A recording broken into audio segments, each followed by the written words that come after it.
There's a strange place you could end up when you leave something you once believed in. One where you don't fit in with the people who stayed and you don't fit in with the people who left. You're not loyal enough for one group, you're not loud enough for the other. And almost no one talks about what happens when you land there.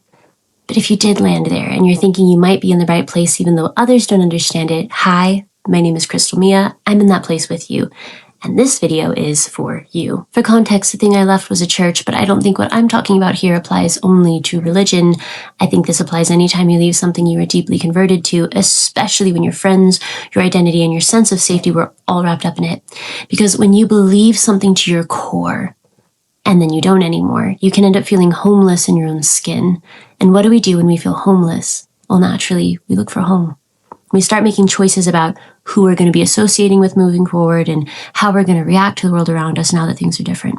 And sometimes we make choices that neither side seems to understand or agree with. I definitely did. So here's something I've chosen, and it's my hope that if you relate to this and agree, you feel validated in your decision to do that as well. I want to start by talking about something I call the false binary. Before I left the church, I was taught that there were essentially two kinds of people attached to it. Group one was the people who stayed. These were the faithful, the reverent, the obedient, the ones who honored their covenants no matter what, who were protected by God in the eternities, and at the highest levels of priesthood leadership, even trusted to speak on God's behalf. Group two was the people who left. These were the ones who didn't just walk away, but burned it all down on their way out. They mocked it, they raged at it. They were seen as worse than regular sinners because they had, quote, sinned against the greater light. Meaning they supposedly knew the truth, rejected it anyway, and then caused a loud public disruption. Though the public disruption is not required to sin against the greater light, this is often who is put into group two. And these were the people who left the church but couldn't leave it alone. And if you've ever left the church, I'm sure you've heard that phrase. And everyone acted like those were the only two intellectually honest positions. You're in group one or you're in group two, and that's it. But they're not the only two intellectually honest positions. They're just the most socially rewarded positions. One side rewards obedience, the other rewards outrage. And if you don't fit neatly into either one, neither side rewards integrity. In fact, both sides often decide you're the enemy. And that's how you become a homeless misfit.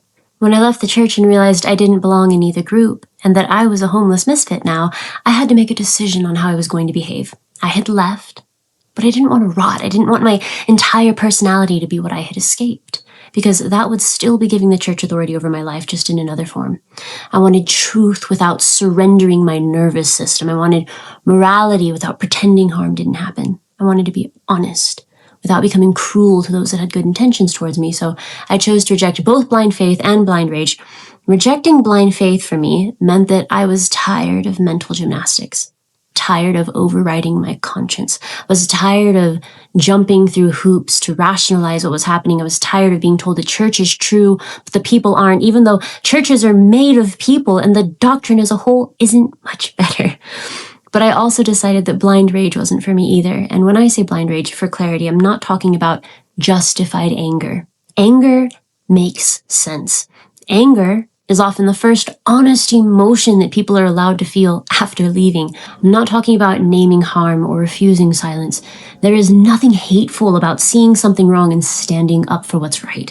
What I am talking about is what happens when anger stops being a response and starts becoming an identity, when bitterness becomes your moral credential, when mockery replaces meaning and intellectual conversation. I've seen content created both by people inside the church and by people who've left that is so degrading, so dismissive of the lived experiences of others, you honestly wouldn't be able to tell which side it even comes from.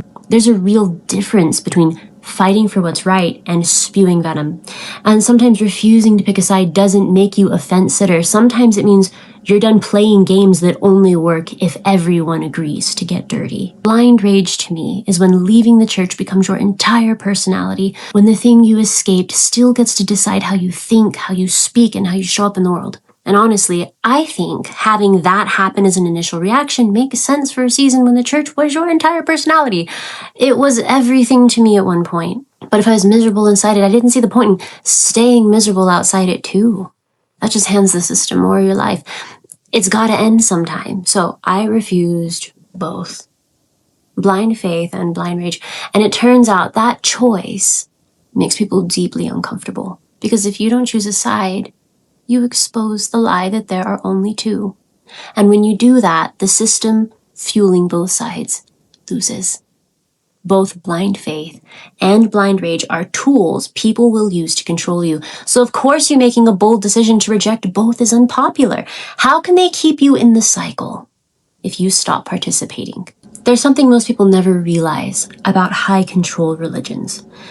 They don't actually need you to stay. They just need you to stay inside the narrative. That narrative usually has 3 parts fueling the cycle. There's God and the soldiers for God. There's Satan and the demons. And there's the scripture or doctrine that tells you which side that you're on. As long as you're playing either role in that story, the cycle continues and the system can function. What people like to ignore is this. When you leave and become bitter, hateful, consumed by rage, cruel, or obsessed, when you become angry and corrosive, you don't break the cycle. The system doesn't lose. When you leave so blinded by rage that you lose your ability to be real and objective, it just relocates you inside the story. You just switch roles. You're no longer the faithful soldier, you become the demon. You become the cautionary tale, the proof, the, see, this is what happens, people leave, but they can't leave it alone. And the narrative keeps feeding itself. But when you reject both, you stop being useful to the system. And when you're no longer useful, you start getting labeled as dangerous. You'll be labeled as untrustworthy. You'll be told that people need to stay away from you. Because you know what? You are all of those things. You are very dangerous. Not to humanity, not to other people, but to the system. People who cannot be controlled are any religion's worst enemy, because you can't be easily placed into either role anymore, and your very existence threatens their entire narrative. While you're here, I'd love to say something that makes a lot of people uncomfortable. And again, this is coming from someone who is no longer religious. If you take someone who had a genuinely destructive life, abusive, alcoholic, unstable, and they find Jesus and their life actually gets better, if they experience real change and real stability because of that, screaming at them and saying, you need to leave, you're deceived, you're in a cult, that doesn't make you enlightened. It makes you dismissive. You're invalidating their lived experience. And if that sounds familiar, it's because that's the exact behavior many of us were trying to escape when we left the church in the first place. You don't heal harm by becoming the thing that harmed you. If you're angry because people in the church invalidated your negative experiences inside of it, don't be surprised when they get angry if you invalidate their positive ones. Respect has to move both directions, or the conversation was never about truth to begin with. 2 things can be true at the same time. It can be true that religious systems contain deeply dangerous, damaging structures, and it can also be true that some people encounter real stability, meaning, and transformation through parts of them. And honestly, if you strip away most of the Bible, you strip away the institution and all of the religious structure, and you just look at Jesus as a person, he actually sounds like a decent guy. A lot of what he stood for, I stand for too. So it's not strange to me that following the words of a good person could improve someone's life. It is not weird to me that people who previously felt lost and confused can find Jesus, suddenly have something to live by, a sense of purpose, and have their lives get better. It's not weird. Jesus doesn't even have to be the Son of God for that to make sense. But anyway, back to the main idea here. The cycle only breaks when you step outside of the narrative entirely, when you stop needing to be a hero or a villain within that story, when you stay kind, when you validate experiences that don't look like yours, when you remember that being a human comes before being right. Sometimes people don't need to up and leave, they need to outgrow.